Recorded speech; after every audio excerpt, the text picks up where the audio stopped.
front of me is OnePlus 10 Pro, and let me show you how to clear browsing data on this phone.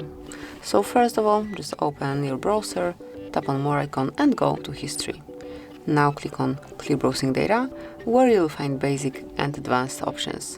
So under basic you've got browsing history, cookies and save data, cache images and files, and then under advanced you've got 3 more, which are saved passwords, auto film from data and site settings. So just mark those that you would like to remove and then pick the time range. So I will choose all time to perform like a full cleanup, then tap on clear data, tap on clear, and that's it. As you can see, it's empty now and you can create your history from scratch.